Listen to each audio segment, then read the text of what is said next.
NEET paper leak મુદ્દે જે શિક્ષણ મંત્રી ધર્મેન્દ્ર પ્રધાનના રાજીનામાના મુદ્દા સાથે છેલ્લા કેટલાય સમયથી વિરોધ પ્રદર્શન થઈ રહ્યા છે. વિદ્યાર્થીઓએ વિરોધ પ્રદર્શન કર્યો. ગઈકાલે વિપક્ષના નેતા એ પ્રધાનમંત્રીના આવાસ સુધી પહોંચ્યા હતા. એ ધર્મેન્દ્ર પ્રધાનની આ મુદ્દા ઉપર એક પ્રતિક્રિયા સામે આવી છે. ટ્વિટર પર એમણે પોસ્ટ કરી છે અને પોસ્ટમાં પહેલાં શું લખ્યું છે, વિપક્ષથી લઈને વિદ્યાર્થીઓના પેપર લીકના મુદ્દા ઉપર, એની પહેલાં વાત કરીશું. પહેલાં પોસ્ટમાં લખવામાં આવ્યું છે કે વિપક્ષના નેતા શ્રી રાહુલ ગાંધી અને કોંગ્રેસ સંસદના ચોમાસા સત્ર દરમિયાન વિદ્યાર્થીઓનું રાજકીય હથિયાર તરીકે શરમજનક રીતના ઉપયોગ કરી રહ્યા છે અને એમને સતત ગેરવ્યવસ્થા ઊભી કરી રહ્યા છે. શ્રી રાહુલ ગાંધી અને કોંગ્રેસે વડાપ્રધાનના નિવાસસ્થાન બહાર ધરણા કર્યા અને એનો નિર્ણય લીધો, જેના કારણે સામાન્ય જનતાને મુશ્કેલીનો સામનો કરવો પડ્યો છે. અત્યારે જે સુરક્ષા અને પ્રોટોકોલની વાત છે એની અવગણના કરી છે.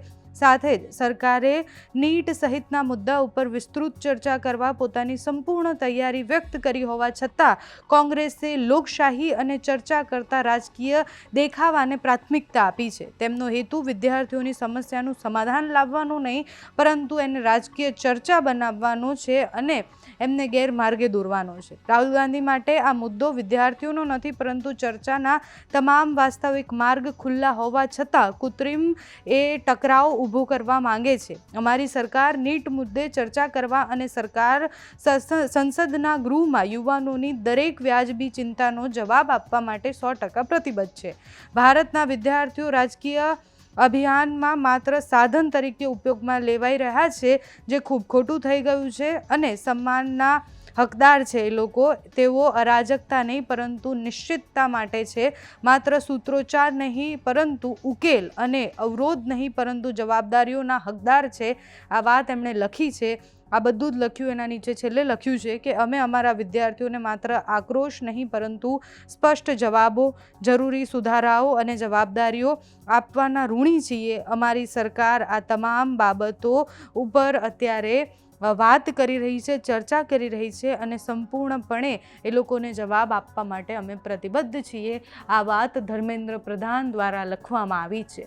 જે જવાબદારી કોણ લેશે અને એની જવાબદારી લીધા પછી એના જવાબો કોણ આપશે, આ સવાલ છેલ્લા કેટલાય દિવસથી થઈ રહ્યો છે. સોનમ વાંગચુક જે આટલા દિવસથી ભૂખ હડતાળ પર છે, એ આટલા દિવસથી ઉપવાસ આંદોલન પર છે, એ પણ એવું કહી રહ્યા છે કે જવાબદેહી નક્કી થવી જોઈએ કે આ પેપર લીકના મુદ્દા અને શિક્ષણ વ્યવસ્થા પર કોણ જવાબ આપશે.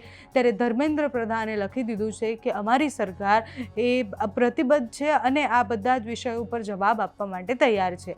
ગઈકાલથી એક વાત ખૂબ ચાલી રહી છે કે રાહુલ ગાંધી અને વિપક્ષના નેતાને જ્યારે મળવા માટે આવ્યા મંત્રી, ત્યારે એમણે સ્પષ્ટ એવું કહ્યું હતું કે અમે ચર્ચા માટે તૈયાર છીએ, છતાં પણ આટલો મોટો વિરોધ કેમ થયો. વિરોધ મોટો કેમ થયો એના કરતાં વધારે વિરોધનું કારણ શું હતું એ પણ જાણવું ખૂબ જરૂરી છે. એટલે આટલા સમયથી આપણે એવું કહેતા હતા કે વિપક્ષ તો કશું જ નથી કરતી, આટલા મોટા મોટા મુદ્દાઓ છે દેશમાં, વિપક્ષ કેમ કંઈ નથી કરતી. સંસદમાં વિપક્ષ અવાજ ઉઠાવવાનો પ્રયત્ન કરે છે. સંસદની બહાર પણ ગઈકાલે આપણે જોયું કે કેવી રીતના વિરોધ પ્રદર્શન થઈ રહ્યું છે. અત્યારે તો ધર્મેન્દ્ર પ્રધાનનું આ ટ્વીટ, એટલે કે આજે એમણે પોસ્ટ કરી છે, એમાં એમણે લખ્યું છે કે અમે ચર્ચા માટે તૈયાર છીએ અને અમારા વિદ્યાર્થીઓ, એટલે જંતર મંતર પર જેટલા પણ વિદ્યાર્થીઓ બેઠા છે એ બધા જ સરકાર એવું માને છે કે અમારા વિદ્યાર્થીઓ છે, તો હવે એ વિદ્યાર્થીઓની માંગણીઓ સાંભળવામાં આવે એવી આશા રાખીએ છીએ. અને આટલા સમયથી જે ચર્ચાની પણ વાત થઈ રહી છે, સંસદમાં ખરેખર ચર્ચા થાય છે કે કેમ એ જોવાનું રહ્યું. તમારું આ વિષય પર શું માનવું છે અમને કમેન્ટ્સમાં જણાવજો. અત્યારે આ વિડીયોમાં બસ આટલું જ. જો તમે અમને યુટ્યુબ પર જોઈ રહ્યા હોય તો સબસ્ક્રાઈબ કરજો, ફેસબુક પર જોઈ રહ્યા હોય તો ફોલો કરજો, અમારા વિડીયોને લાઈક અને શેર કરજો.